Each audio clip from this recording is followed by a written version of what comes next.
Bismillahirrahmanirrahim. Assalamu alaikum dear students. Welcome back to Java. This is chapter number 10 of the book of complete reference. In this chapter we will be discussing multi-threading. सबसे पहले हम discuss करते हैं कि multi-threading है क्या और फिर उसके बाद जावा में मल्टी-थ्रेडिंग कैसे यूज होता है और मल्टी-थ्रेडिंग को हम कैसे क्रिएट कर सकते हैं, तो ये सारी चीजें आगे हम पढ़ेंगे। सबसे पहले मल्टी-थ्रेडिंग हम डिस्कस करते हैं। मल्टी-थ्रेडिंग से पहले आप लोगों ने ऑपरेटिंग सिस्टम में पढ़ा होगा मल्टीटास्किंग। मल्टीटास्किंग क्या होता है? When CPU runs more than one task at a time, more than one tasks at a time. जब CPU एक से ज्यादा टास्क एक वक्त में एग्जीक्यूट करता है तो इसको कहते हैं मल्टीटास्किंग। ठीक है। अब मल्टीटास्क में क्या होता है, CPU मुख्तलिफ टास्क के बीच में या मुख्तलिफ जॉब्स में स्विच होती रहती है और हमें ऐसा लगता है कि CPU एक से ज्यादा टास्क को क्या करती है, एग्जीक्यूट होता है। अब टास्क क्या है? टास्क या हम इसको प्रोसेस भी कह सकते हैं। टास्क या प्रोसेस जो है ये हेवी वेट प्रोसेस होता है। हेवी वेट का मतलब ये है कि हर के प्रोसेस जो है इसका अपना it has its own data structure. इसका अपना डेटा स्ट्रक्चर होता है, अपने इसके रिसोर्सेज होते हैं, अपनी इट्स ओन मेमोरी होती है। तो एक टास्क से दूसरे टास्क में जाना जो है ये एक मुश्किल काम है। मतलब सारा डेटा स्ट्रक्चर और मेमोरी वगैरह को स्विच करना होता है। तो इसी तरह हमारे पास मल्टीथ्रेडिंग क्या है? मल्टीथ्रेडिंग जो है इसको लाइट वेट प्रोसेस भी कह सकते हैं। Light weight process. इसमें क्या होता है? A process is divided into small components.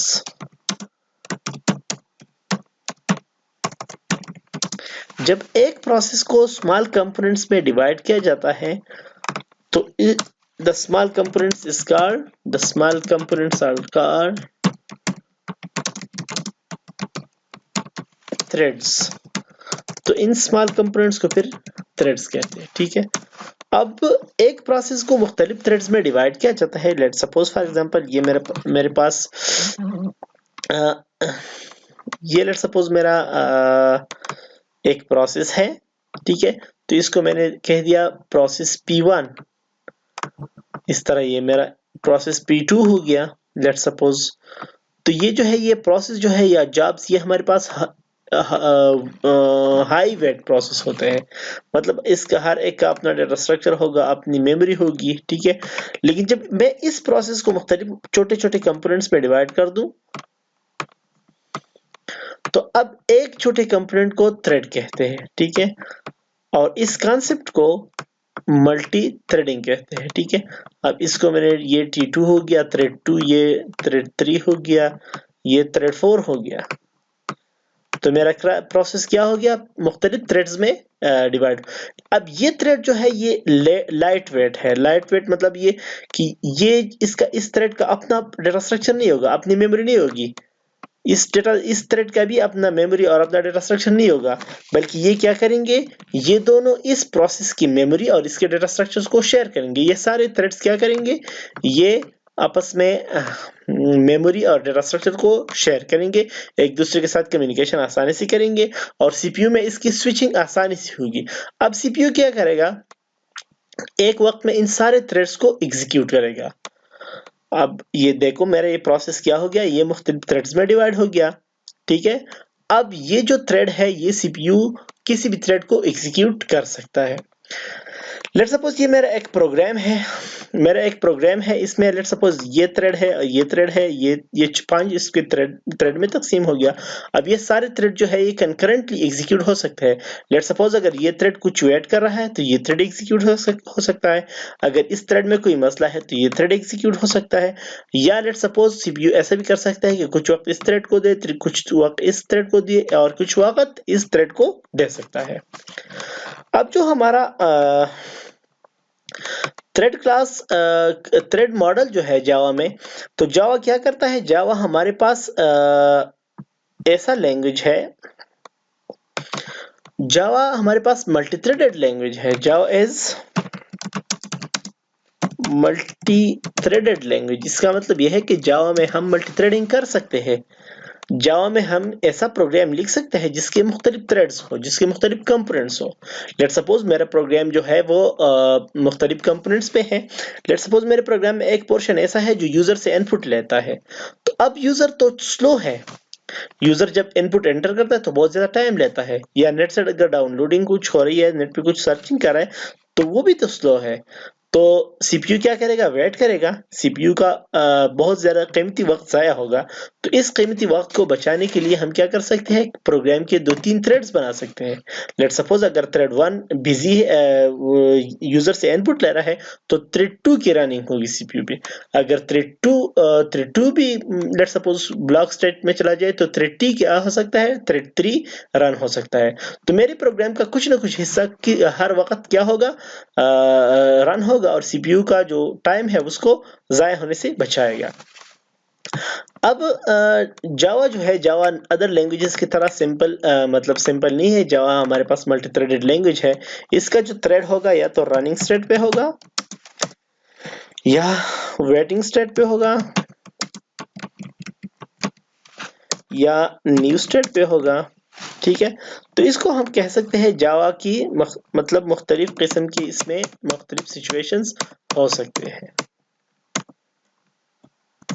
Java thread model में हम ये कहते हैं कि जावा या तो रनिंग स्टेट पे होगा एक थ्रेड, या रेडी स्टेट पे होगा, या सस्पेंडिंग मतलब वेटिंग फॉर आउटपुट, या रिज्यूम का मतलब ये है कि मतलब ये वेट पे था लेकिन अब ये क्या हो गया है, ये अभी वापस आ गया है। ठीक है, और या फिर टर्मिनेटेड स्टेट पे होगा। टर्मिनेटेड स्टेट का मतलब ये है कि इसकी रिज्यूम स्टेट पे हो सकता है। रिज्यूम स्टेट का मतलब कि ये आउटपुट से वापस आया हुआ है, अभी ये क्या हुआ है, रन हो रहा है। और टर्मिनेटेड स्टेट पे भी हो सकता है एक थ्रेड। टर्मिनेटेड स्टेट का मतलब ये कि एक थ्रेड जो है ये कंप्लीट हुआ है। ठीक है, तो इस तरह हम जावा में प्रोग्राम क्या कर सकते हैं, मल्टी थ्रेडेड बना सकते हैं। जावा को मल्टी थ्रेड बनाने के लिए सबसे पहले हम मेन थ्रेड को समझ लेते हैं। मेन थ्रेड का मतलब यह है कि अभी तक जो प्रोग्राम हम लिख रहे थे, अभी तक जितने भी प्रोग्राम्स हमने लिखे हैं वो सारी क्या थे, वो सिंगल थ्रेडेड थे। अभी तक जो प्रोग्राम हमें लिखे हैं हम, ये सारे सिंगल थ्रेडेड प्रोग्राम है, मतलब it has only one thread and that was it was main thread. अभी तक हमने मल्टी थ्रेडिंग नहीं की, लेकिन हमारा एक प्रोसेस होता था और वो सिर्फ एक ही थ्रेड था। तो इसको हम सिंगल थ्रेडेड प्रोग्राम भी कह सकते हैं। और वो थ्रेड क्या था, कौन सा वाला थ्रेड था, मेन थ्रेड। अब हम इस मेन थ्रेड को भी कंट्रोल कर सकते हैं। मेन थ्रेड का कंट्रोल हम ले सकते हैं मल्टी थ्रेडिंग में। जैसा कि इस प्रोग्राम में क्या है, कंट्रोलिंग द मेन थ्रेड। हमारे पास ये करंट थ्रेड डेमो एक क्लास है। इसमें ये मेरा मेन फंक्शन, मेन मेथड है। मेन मेथड के अंदर मैं क्या कर रहा हूँ, थ्रेड क्लास का, थ्रेड जो है हमारे पास एक क्लास है, इसका मैं एक ऑब्जेक्ट ले रहा हूँ और इसके साथ में ये करंट थ्रेड कॉल कर रहा हूँ। ठीक है, तो अब ये मेरा क्या हो गया, ये मुझे अब एक थ्रेड करंट थ्रेड मुझे एक थ्रेड टी जो हमारे पास एक ऑब्जेक्ट थ्रेड क्लास का बन गया।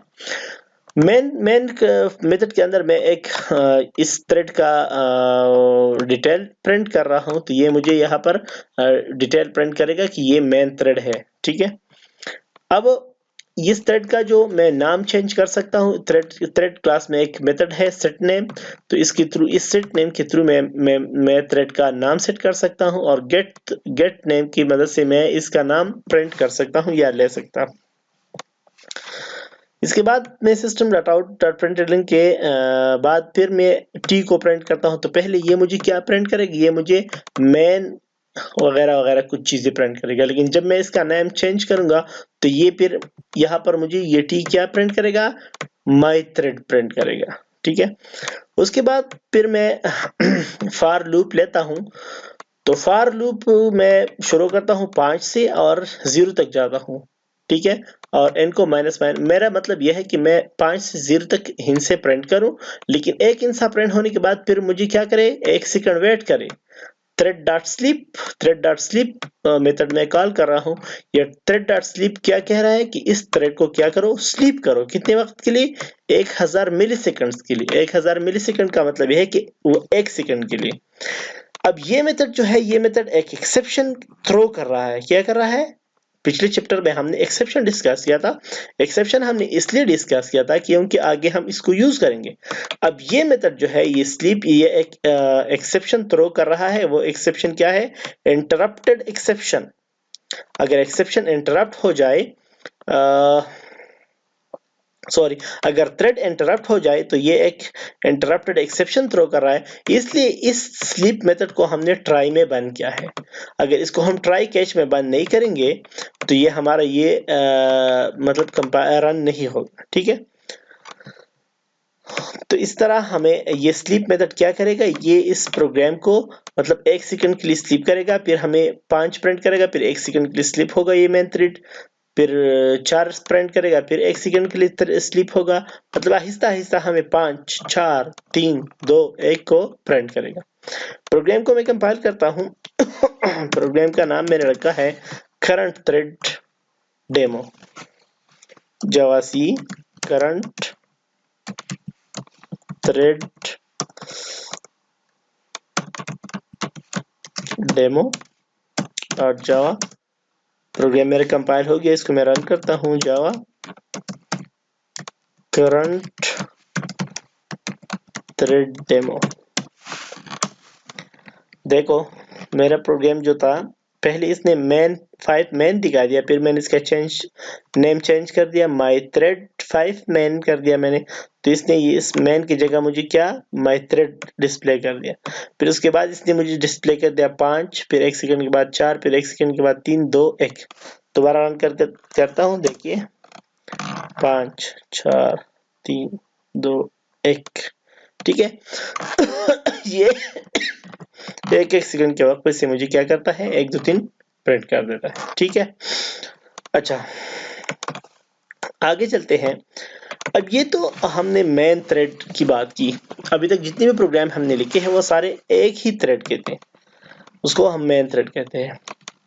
अब हम क्या करते हैं कि हम मल्टी थ्रेडेड प्रोग्राम बनाएंगे कैसे। तो मल्टी थ्रेडेड प्रोग्राम को हम 2 तरीकों से बना सकते हैं। मल्टी थ्रेडेड प्रोग्राम बनाने के लिए हमारे पास 2 क्लासेस हैं।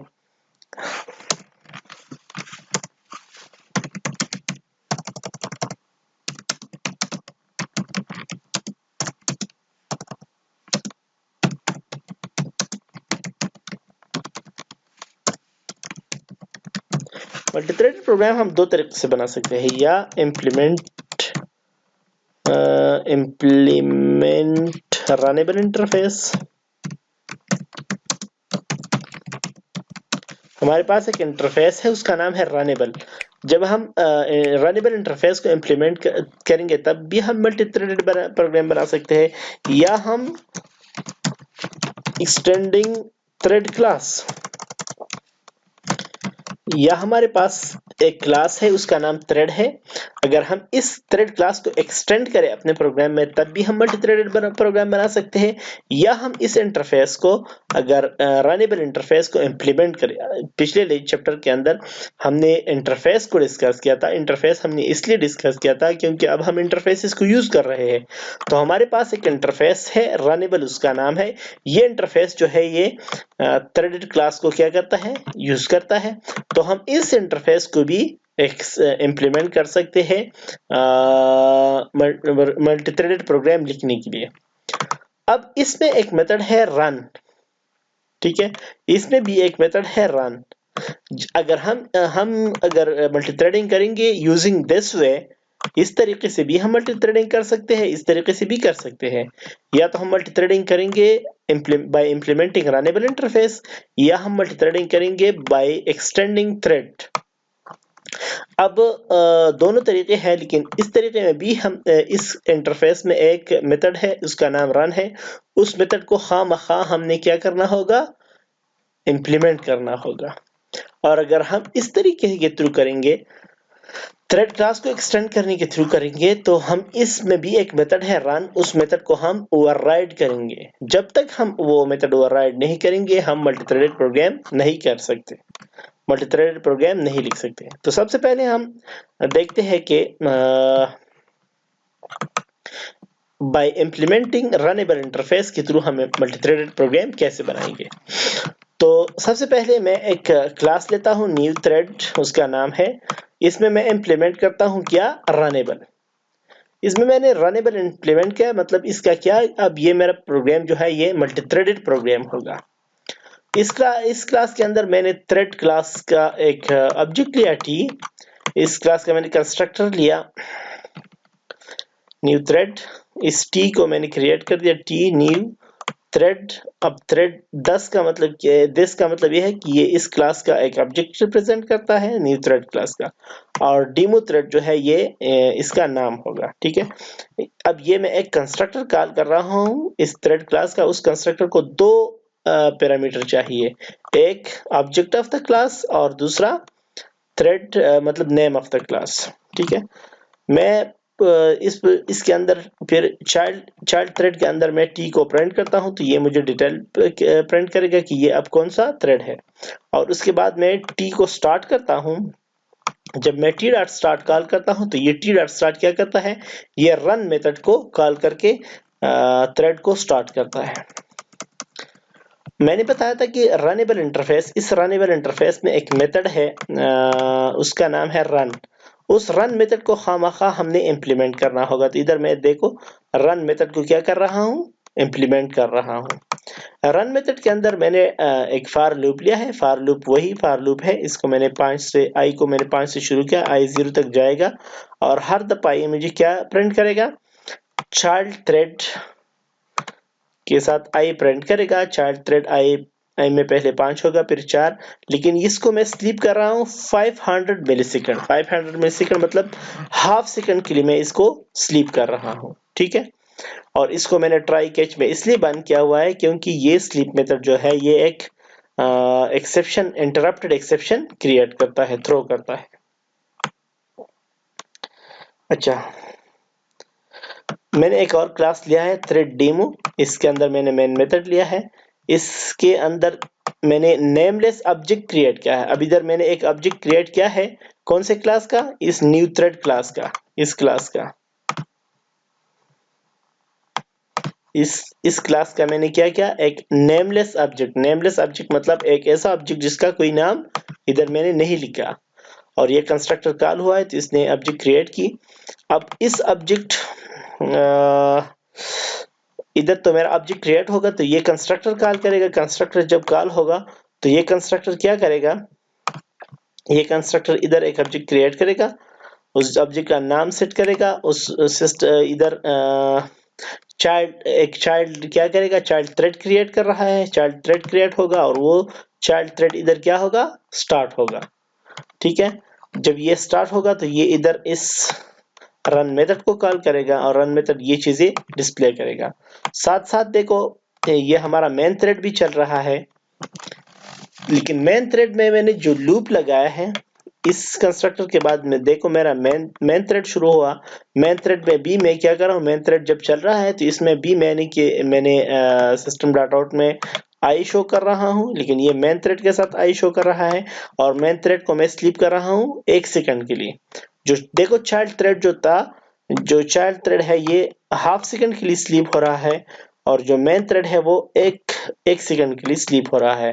तो इसका मतलब ये है कि जो चाइल्ड थ्रेड है वो पहले कंप्लीट होगा और जो मेन थ्रेड है वो बाद में कंप्लीट होगा।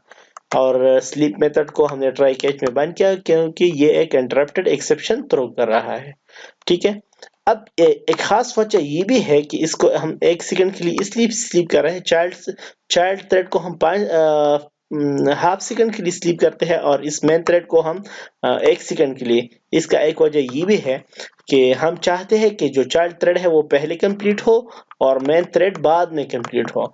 अगर हमारा मेन थ्रेड पहले कंप्लीट हो जाए और चाइल्ड थ्रेड से, तो इससे एक मसला क्रिएट होता है कि हमारा मेन थ्रेड जो है वो कंप्लीट हो जाएगा और चाइल्ड थ्रेड जो है वो ऑर्फन रह जाएगा, मतलब वो कभी कंप्लीट नहीं होगा। प्रोग्राम को कंपाइल करता है, थ्रेड डेमो इसका नाम है।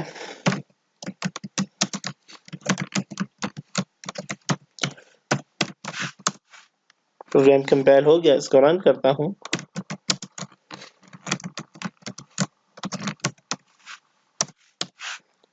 तो अब दोनों मेरे मेन थ्रेड और चाइल्ड थ्रेड दोनों एक साथ रन होंगे। देखो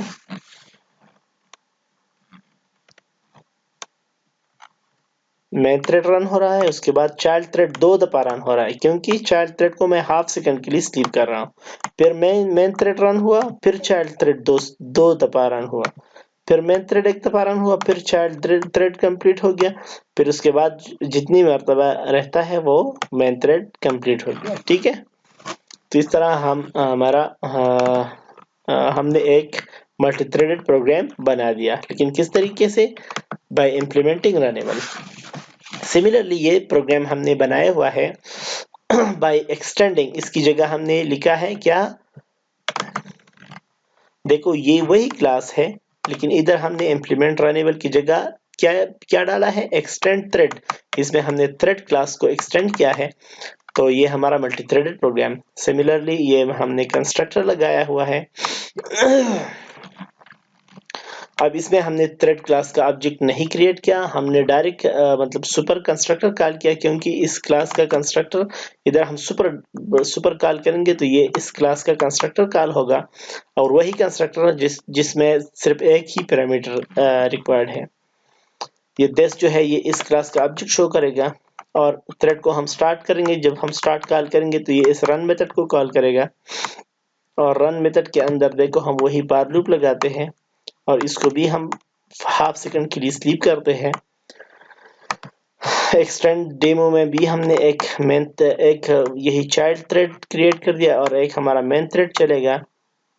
ठीक है, ये बुक के एग्जांपल है। ये भी मतलब ये दोनों सेम प्रोग्राम है, लेकिन इधर हम एक्सटेंडिंग थ्रेड के थ्रू कर रहे हैं। मैंने बताया था दो तरीकों से हम कर सकते हैं, या हम इस इम्प्लीमेंट रनेबल के थ्रू करेंगे, या हम एक्सटेंडिंग थ्रेड के थ्रू करेंगे। दोनों सेम प्रोग्राम है। प्रोग्राम को मैं कंपाइल करता हूँ, जावा सी एक्सटेंड थ्रेड इसका नाम है।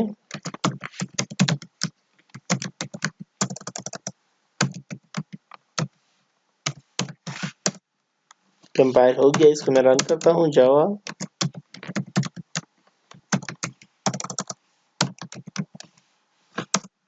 देखो मेरे प्रोग्राम चल रहा है। ठीक है, कंप्लीट हो गया। अच्छा, अब इन दोनों अप्रोच में कौन सा अप्रोच यूज करना चाहिए, तो वो डिपेंड करता है। अगर आपको ये पसंद है तो ये तरीका यूज करिए, अगर आपको ये पसंद है तो ये तरीका यूज करिए। It is a matter of taste, आप कोई भी तरीका अपना सकते हैं। ठीक है, तो आज के लिए इतना ही। उम्मीद करता हूँ आप लोगों को समझ आ गया होगा। ठीक है, थैंक यू सो मच।